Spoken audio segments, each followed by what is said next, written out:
Itong patatas. Tagal itong palambutin.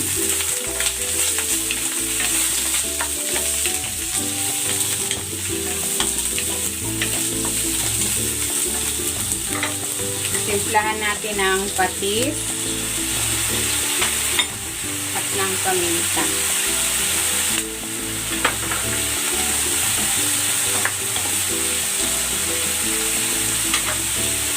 At maglalagay na ako ng tubig.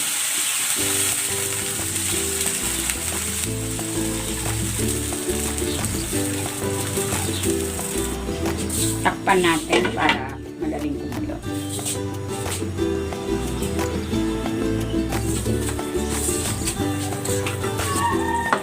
Ayan, malambot na itong patatas. Ilagay na natin dito yung ating tilapia.